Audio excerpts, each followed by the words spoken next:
The Umbrella Academy is another anti-hero superhero streaming TV series based on the comic book of the same name written by Gerard Way and illustrated by Gabriel Barr.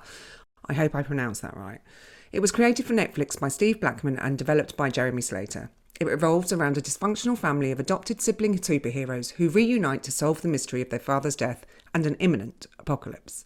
The cast features, and I will need to take a breath, Elliot Page, Tom Hopper, David Castaneda, Emma Raven-Lampman, Robert Sheehan, Aidan Gallagher, Cameron Britton, Mary J. Blige, John Magaro, Adam Godley, Colm Feore, Justin H. Min, Rita Aria, Yusuf Gatewood, Marin Island, Kate Walsh, Genesis Rodriguez and Brittany Alford. And breathe.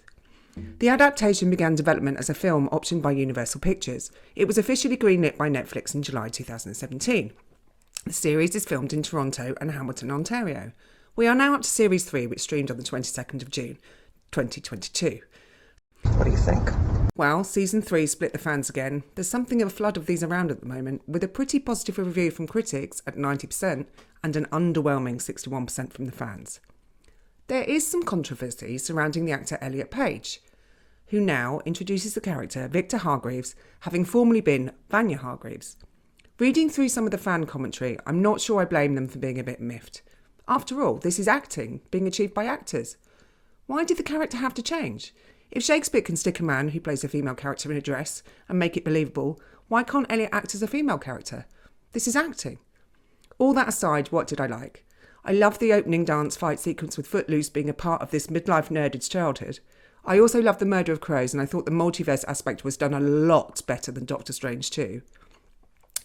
Is it serious? No. Is it funny? Yes, in places. I would say the season was a little bloated and there was a lot of talking about feelings as part of that. I also enjoyed the introduction of new characters and some of the silliness and great lines, especially well delivered by Robert Sheehan as Klaus Number 4, who tends to steal the scene every time he's on screen. Another standout is always Luther, played by Tom Harper, who always seems to embody the man turned half-ape by his father and had daddy issues for most of seasons 1 and 2 after being banished to the moon. Aidan Gallagher's Number 5, as always, is acerbic and sarcastic and far too smart for his own good, and a pleasure to watch. I propose that it's probably 2 to 3 episodes too long this season, even though weighing in at 10 episodes is exactly the same as seasons 1 and 2. I think the plotting could have been tighter with less filler if they'd actually cut it to 8. After all, isn't there that old adage about always leave them wanting more? Would I watch it again? Well, I've watched the fight dance sequence 4 times. Is it worth the cost of a Netflix subscription? No. However, there is a lot of good shows on Netflix at the moment, including the excellent Spiderhead and Stranger Things, to mention just a few. I would say watch it if you have a subscription, but I wouldn't get a subscription just for this. Thanks for listening, and please like and subscribe and hit that notification button for more content.